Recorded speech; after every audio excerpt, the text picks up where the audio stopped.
Alrighty, January wrap up. Let's go ahead and dive in. Hi everyone, my name is Rose, also known as TA Summers. Welcome back to my channel. Today's video is going to be my January wrap up for the year of 2025. Very first 2025 content. Finally, I'm starting to catch up.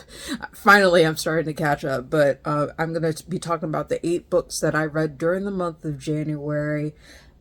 Quite a mix in terms of genre as well as audience. So you could say that I started off my 2025 inviting chaos, and definitely this is reflected in my selection of reads for January of 2025. So without further ado, let's go ahead and begin. First off, I'm going to start with the very first book that I chose to read in 2025, and this will surprise none of you in terms of the topic that I mentioned in one of my previous videos during a bookish discussion with an agent who caused quite a bit of controversy, like talking about this respective book in terms of wanting a comp title, YA, like for like when this book is very obviously not YA, and I talked a whole video about that on the channel. I'm going to link it in the cards above in the description down below for your reference.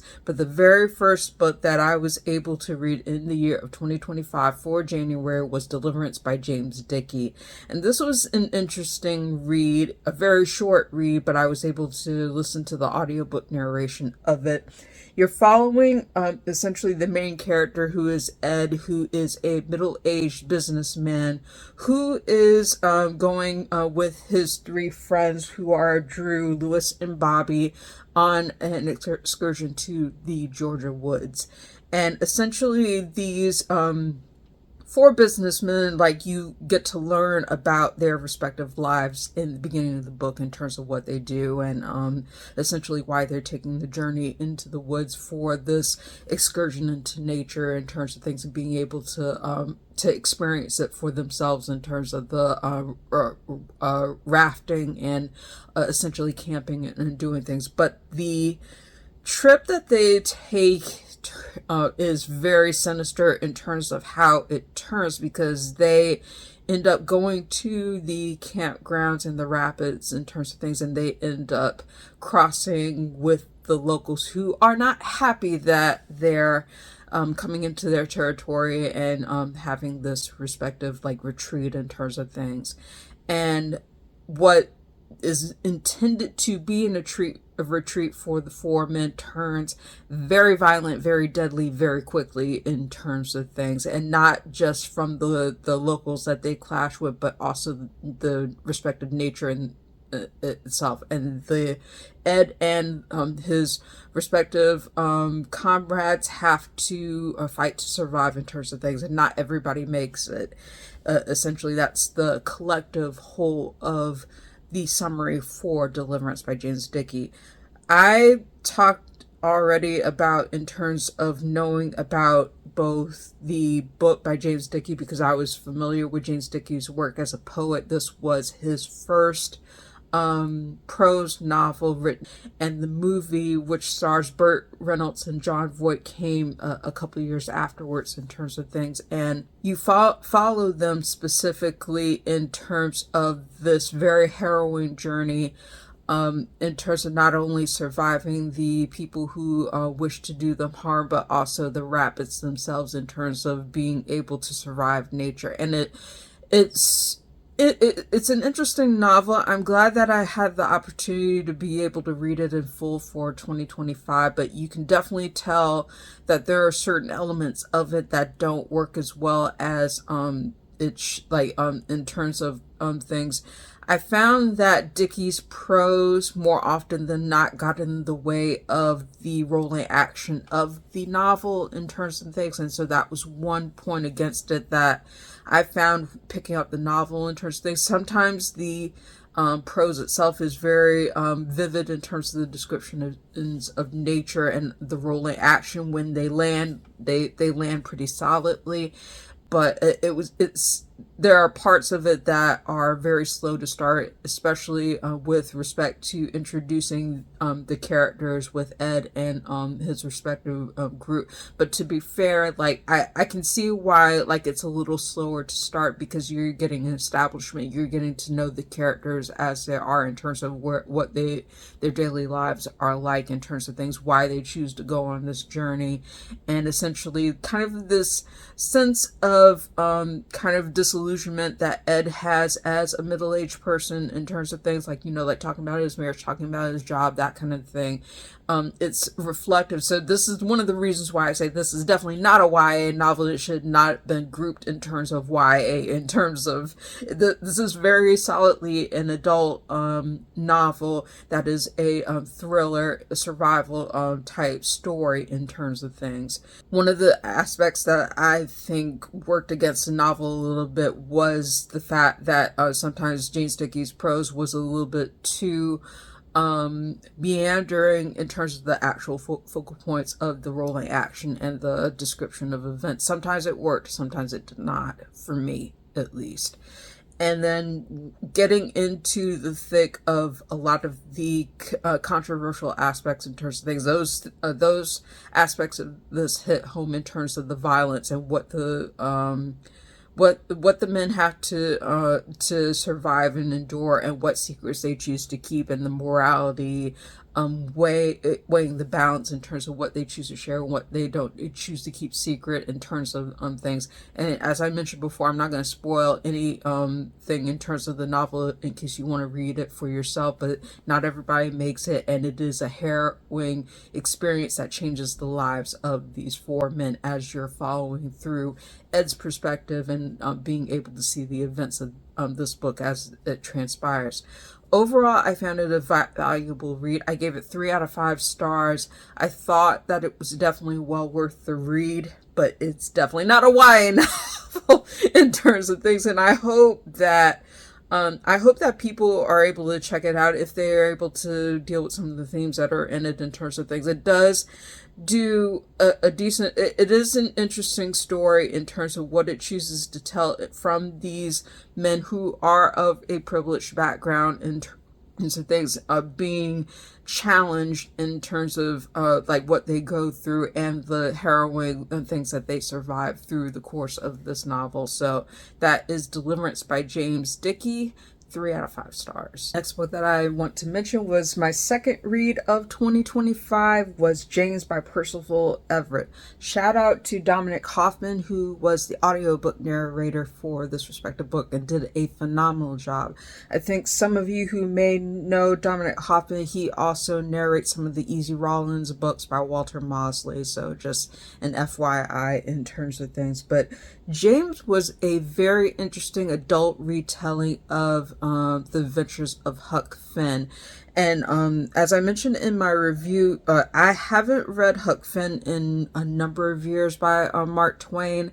My last interaction with it was for the Disney movie adaptation, which stars Elijah Wood as Huck Finn, as well as Courtney B. Vance, who played Jim in the film. So that kind of gives you context in terms of how I went into this respective retelling in terms of things. And James by Percival Everett is not a direct play-by-play retelling of Huck Finn. It does highlight the journey of the character of Jim, also known as James, in terms of him being a slave who is separated from his family, has to go on the run in order to be able to protect himself as well as protecting them. And then when events happen, he goes on a journey to be able to find out where his family is in terms of things and being able to get back to them. So that's the overarching aim of the narrative. But this book was a very interesting retelling in the sense that it has very biting critique, very biting satire, very biting, dark humor in terms of describing Jim's experiences as a slave, in terms of things. I don't want to hear anybody else not know what code switching is if they pick up this novel, because it is a very keen illustration of what Jim has to go through in terms of being able to mask how much he knows in terms of things and the level of education that he has, even as a slave, because he knows it will get him killed if people discover it. And he really has the strong like narrative voice in terms of things. That was one of the things that I loved about James, was the fact that Jim has such a strong narrative voice and assertion in terms of narrating the events and the encounters and the thoughts and feelings he has in terms of undertaking this journey, and how he is basically asserting his own agency in the respective events of this story. There are a lot of things about this that are really its own experience that are different from the original tale. I'm not going to spoil it. I think it's its own experience. The less you know going in, the better.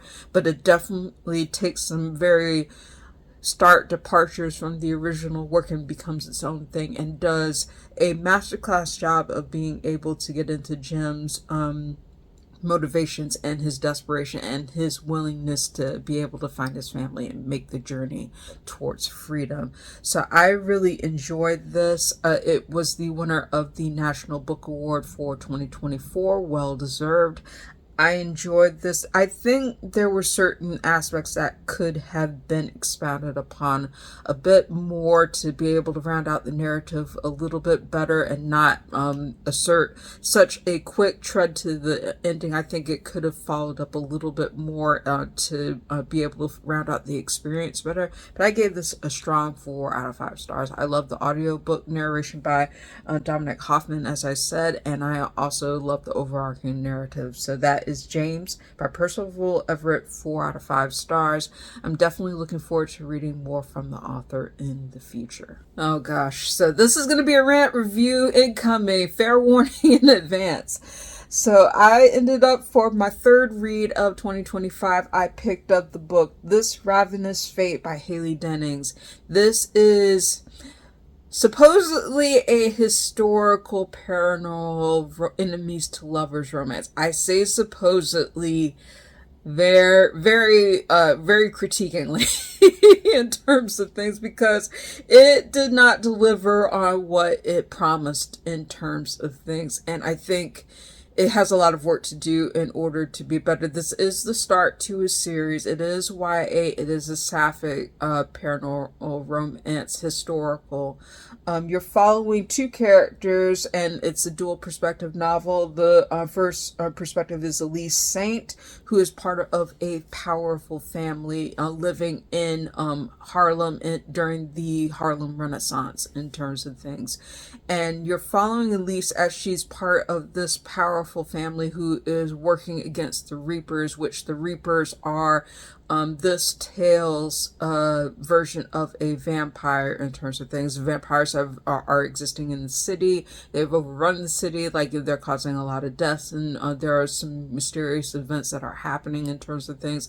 And Elise's father is one of the major people who is leading this effort in terms of things. So that's the first perspective. Elise is basically a well-to-do black girl who is basically navigating, following in her father's footsteps and having to take over the family legacy for things.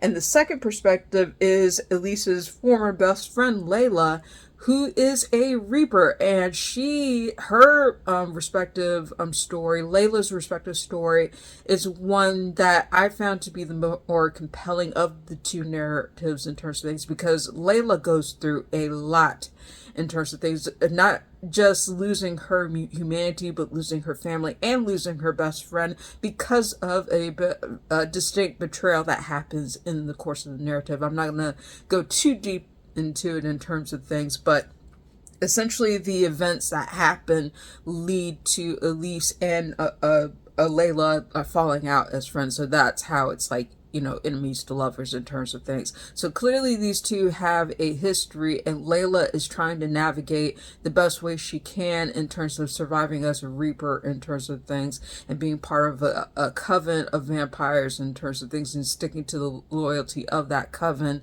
in turn for things. But Layla gets embroiled in a crime that happens in terms of things that she can't remember what happened. So she turns to Elise reluctantly to be able to help see like what actually happened with this respective crime, what was involved in this death, and the two are reluctant allies in terms of being able to pursue what events transpire in this respective novel. And it sounds wonderful, right? Like, this is the Harlem Renaissance, you have a murder mystery, you have all these different elements, you have enemies to lovers things. You would think that this would be a compelling novel. Sadly, it drops the ball on so many different things despite intriguing plot points. And I'm not saying that I didn't enjoy certain aspects of this Ravenous fate, because I think when it stuck the landing in terms of showcasing the tensions between the different factions that exist in this respective novel, as well as some of the character dynamics that happen, and especially with respect to Layla's motivations, this novel did stick the landing with respect to those portrayals and the betrayals that happen in terms of things. But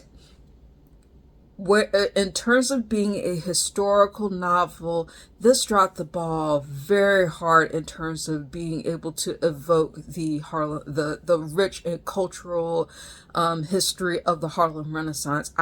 This could have taken place in any kind of respective timeline in terms of things. You get the sense that it's historical, but you don't necessarily get the Harlem Renaissance element of this beyond vague mentions and jazz, and in terms of things, it does not evoke a strong sense of place as well as time for what was supposed to be a historical novel. I think it could have worked as a fantasy novel, but I don't think, or in terms of things, I don't think it evoked its historical references very well at all.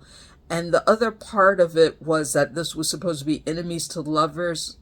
I got the impression that Elise and Layla hated each other and continued to hate each other in terms of things. And then with respect to what happens in the novel, it's like, are you sure this is going to be like a lover's situation? Because these two do not have any chemistry at all. They really want to go through each other's throats. And especially with some of the things that happen in terms of things, it's like, how is this relationship going to be repaired in terms of all the harms that these two, the contentions that these two have for each other, like in terms of things, like they had better chemistry with other characters, better than they had between themselves, even though they had a history of being best friends. And, I felt that Layla's perspective was compelling in terms of things, but Elise is very privileged, and it is very hard to root for her in terms of the things that she says and the things that she does. And that was one of the other things that really frustrated me about this respective novel, because I was like, I can see why Layla is the way that she is. Elise, on the other hand, some parts of her narrative are compelling because she is trying to fight against the expectations that are put upon her and some of the contentious points that she observes in terms of things. But there are other points where I was just like, I can't sympathize with this character in terms of the things that she does and says, and especially with how she treats Layla in some respects. So I felt that this Ravenous fate was kind of all over the place in terms of things. It had great ideas, but the execution was very much lacking, to say the least. And so I think that this is probably going to be one of the novels for my reads of this year that's probably going to be the most disappointing, because I did anticipate wanting to read this one, and unfortunately it let me down on several different levels, so hence the Rant review. But I still gave this 3 out of 5 stars for the overarching experience of this Ravenous Fate by Hayley Dennings. I am planning on reading the sequel to this, but I'm not. I think it has to step it up a lot more compared to where it started in order for it to be I think certain pieces of it are compelling, but I think the wayward execution and the lacking like sense of background in terms of things, like it definitely hindered the novel on a number of levels. So that is this Ravenous Fate by Hayley Dennings, 3 out of 5 stars. All right, the next book that I want to talk about is Ruin Road by Lamar Giles. I got this as a galley from NetGalley, and I found this to be a very compelling YA horror. You're following Cade, who is a football player who is trying to make something of himself in terms of things like being able to provide a better life for his family as well as his friends in terms of the respective success that he wants to achieve. But in the respective events of this story, Cade one night comes across a very harrowing situation in terms of things where he is forced to flee, and he essentially ends up in a thrift shop, a very mysterious thrift shop, where he buys a ring in terms of things, and he inadvertently makes a wish that comes back to bite him in terms of things. He wishes that people would not find him so intimidating in terms of things. And it is definitely a novel where it's like, be careful what you wish for, because you might get it in a way that you don't expect.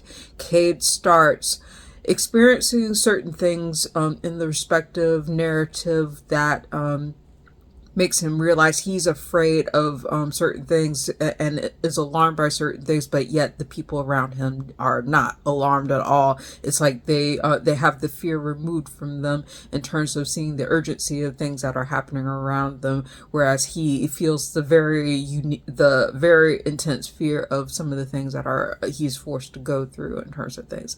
And you follow this in terms of seeing the effects of the curse and where it begins through various perspectives, as well as who it impacts in that sort of thing. But Cade is the main protagonist of this respective story. I found this to be a very compelling YA horror, or I felt for Cade through all of the things that he endures through the course of this respective novel. And I think this novel actually makes references to some of Lamar Giles' other work, which I may talk about in future videos and future reviews in terms of those connections. But I found this to be a very well done YA horror in terms of things. It wrapped up very satisfyingly. I think the only thing that I would put against it in terms of things, but I think it does a decent job of being able to fold like different stories within it. It does a narrative hop a bit through, which impacts the pacing a little bit, but I don't think it was distracting in the way that like some other YA narratives that I've picked up in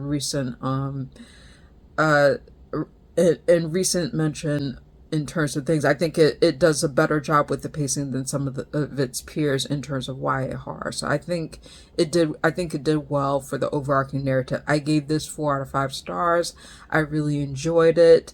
I'm definitely planning on reviewing more from Lamar Giles on the channel in terms of things, and talking more about his respective impact on my writing, as well as being an inspiration in terms of the work that he does. But I like this. I like this a lot. That is Ruin Road by Lamar Giles, 4 out of 5 stars.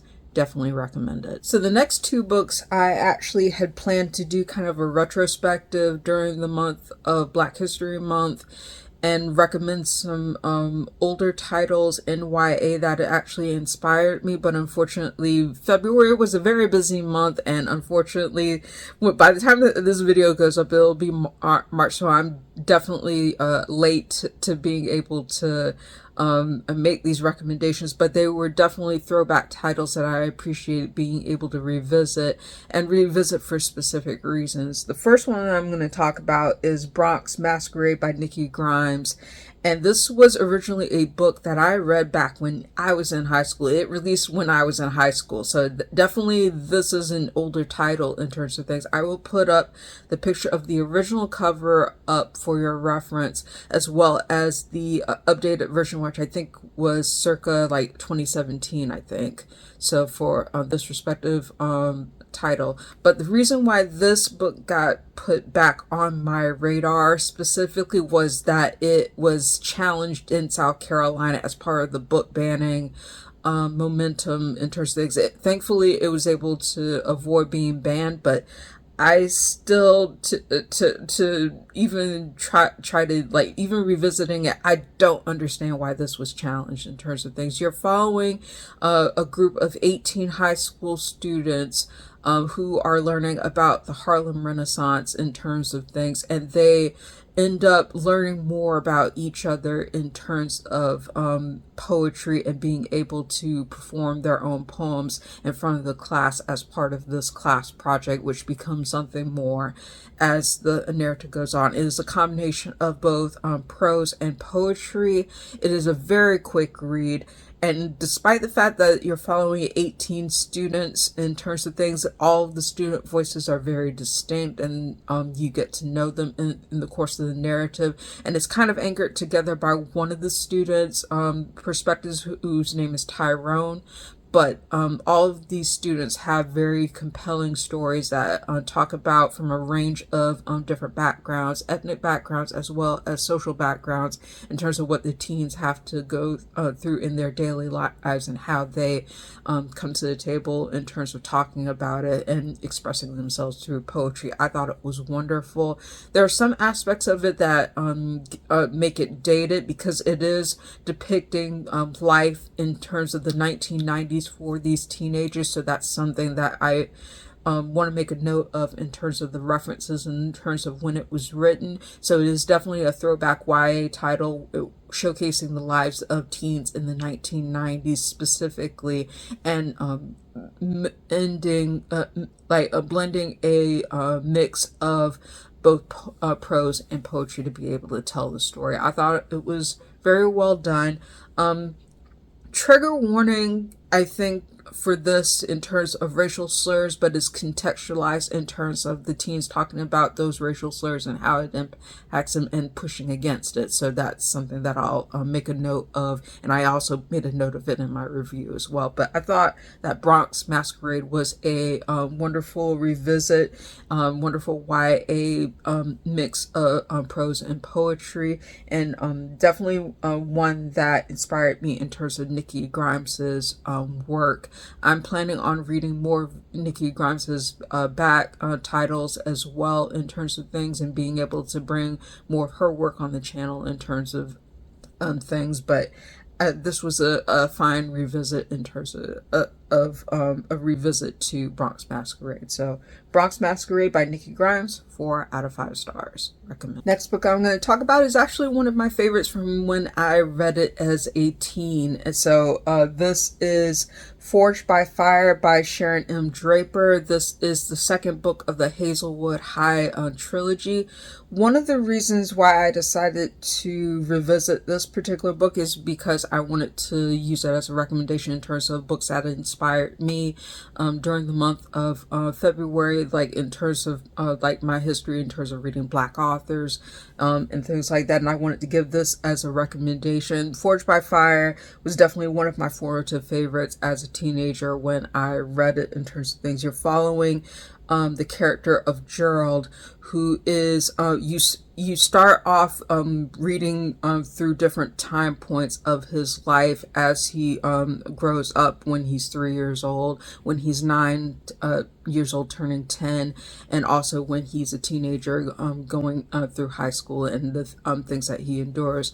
But Gerald's life, to say symbolically, starts with fire and proceeds through this respective narrative in terms of ending with fire, especially with respect to into his experiences. You follow him as he's growing up with his mother, who is abusive and neglectful in terms of things. He goes through a lot as a young kid, ends up going to live with his aunt, and then having certain formative experiences with his aunt and reconnecting with his mother after a series of tragic events. But also when some of those events land, when he ends up going back to live with his mother and her boyfriend, he learns that he has a half-sister named Angel.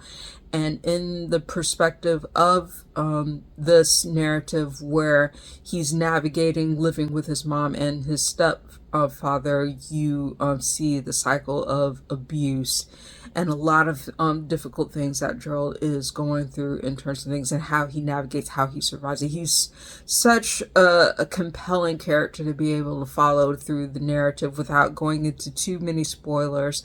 The relationship between him and Angel in terms of how it develops and how close the two become and how they survive certain events is chronicled through this narrative, and it's just a very wonderfully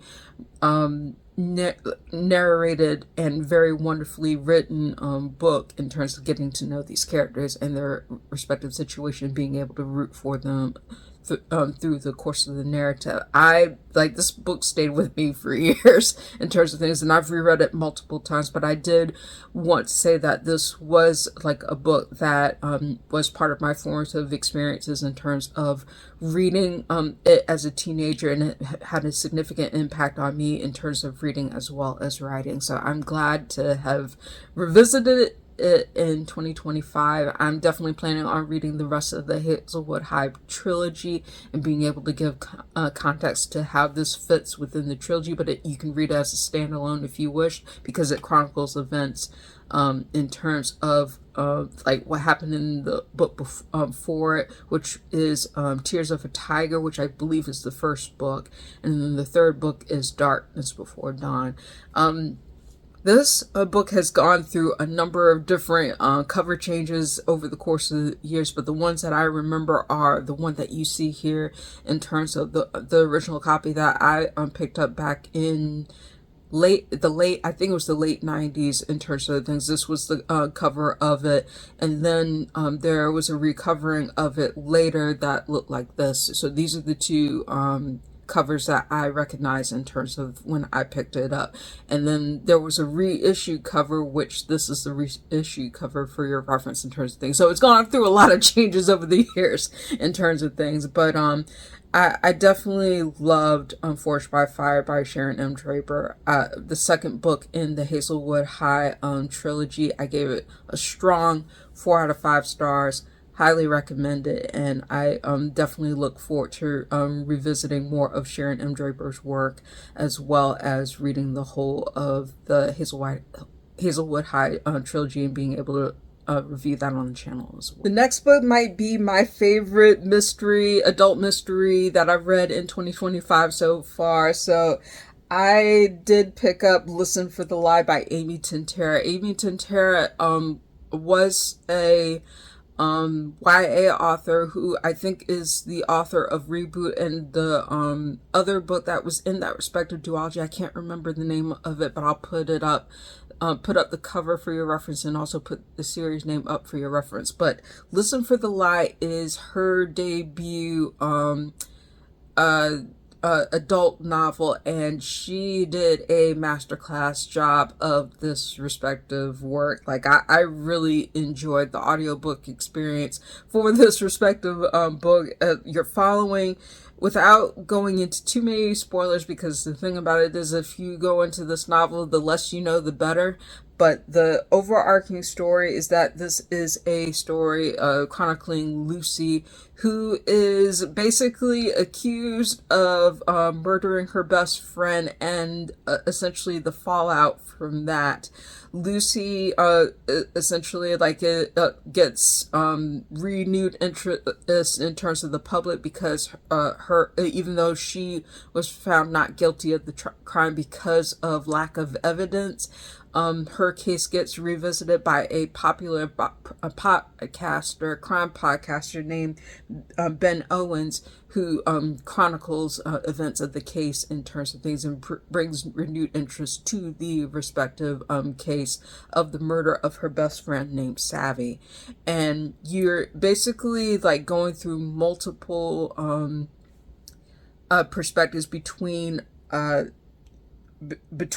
Lucy's perspective, Ben Owens's crime podcast, his basically the episodic format of that, and then also visiting events in the past as Lucy recollects them because she has amnesia and she can't remember what happened. So she's basically not only walking through certain events of the past in terms of her memory, but also listening to this crime podcast by Ben, and she ends up meeting Ben in terms of things, and it gets complicated very quickly in terms of things. So I'm not going to spoil it, but I thought that this was a wonderfully compelling mystery suspense. And it was one of my favorite reads of this year so far in terms of how it chose to do things. The production quality of the audiobook is very well done. It really feels like a crime podcast in between, as well as the strong kind of cynical narrative, dark humor narrative that is done by Lucy's voice. You can't tell in terms of how the story will go. The less you know, the better, but it is an experience, and I gave this 4.5 out of 5 stars. I loved it. It was one of my favorites, and I'm definitely looking forward to reading more of Amy Tintera's work. But this is Listen for the Lie by Amy Tintera, 4.5 out of 5 stars. And the last book that I am going to mention is a young adult romance coming of age story, which I fell in love with the cover the first time I saw it. So this is the cover for your reference. This is an incredibly cute cover. Like, that was one of the first things where I was like, okay, I need to read this and see how this is in terms of things. This is 7 Minutes in Candyland by Brian Wasson. This is his debut YA novel, but I'm gonna say that don't let the cover fool you, because I wish that the experience of this book was always as cute as the cover that it has. There are moments in this book that are cute. Even the premise is cute. Essentially, this is about a sophomore named Calvin who is basically like leading the efforts of candygrams at his like he secretly sells candy to his classmates, and basically sends candygrams through his high school in terms of things. So it's like, in terms of the Candy Man, and no reference to Tony Todd, though that is referenced in the book a little bit to be able to be self-aware, but he is the Candy Man of the respective school to be able to sell candy to people who want to send their loved ones, or people who have been on the outs and want to rekindle their respective relationship. He handles that stuff. Lo and behold, one moment when he's in the candy closet, like going through his stash, he encounters Sterling, who is the girl that he's had a crush on for the longest time, ends up being in the closet with him, and she's crying and she's upset, and like, you know, he connects with her and asks her what's wrong, and he finds out that she is having trouble with her respective boyfriend. And essentially, Calvin would like to get with Sterling, and it is very obvious that he wants to get with Sterling, so he tries to navigate that relationship as much as he can in terms of things like trying to shoot his shot, essentially. He gives her relationship advice, and that ends up spreading across the school in terms of things, thinking that Calvin can give relationship advice to his peers. And he inadvertently pulls double duty between doing the candygram sales and like he becomes a relationship expert and tries to raise money off of that as well. Lo and behold, his parents are essentially like, you know, relationship experts, so that's how he gets good in terms of giving advice. But the secret to that is that his parents are having a tumultuous relationship and they are on the outs, and he is trying very hard through his candy sales, through his relationship advice sales and things like that, to be able to rekindle the romance and trying to get them back together in terms of having a healthy relationship and having things be the way that they used to be. So essentially that's the overarching premise of 7 Minutes in Candyland. But not everything works out the way that Calvin expects it to. He definitely gets his butt handed to him in terms of the things that he does wrong. And essentially, like, you navigate some of the tougher pieces of the narrative for him to be able to come to terms with, like, what he does that's wrong, and the tumultuous relationships that he has to navigate in terms of what happens in this novel. I thought that the intention behind this book was definitely well worth exploring.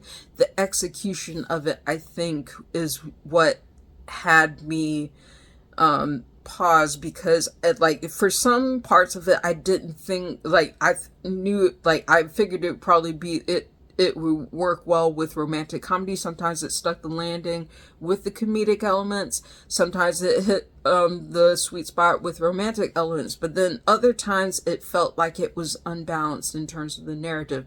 And Calvin's voice, one of the major problems that I had with respect to this book was that Calvin did not feel like a teenager. His voice in aspects felt much older than a 15-16-year-old kid in terms of sophomore would speak. Like, in terms of the dialogue, when he was talking with his parents, when he was talking with some of his peers, that sounded much like a teenager, but his internal voice sounded way older than a teenager. So in some ways that made it feel like an unbalanced experience in terms of things. And that was something that I noted in my review when I was talking about it.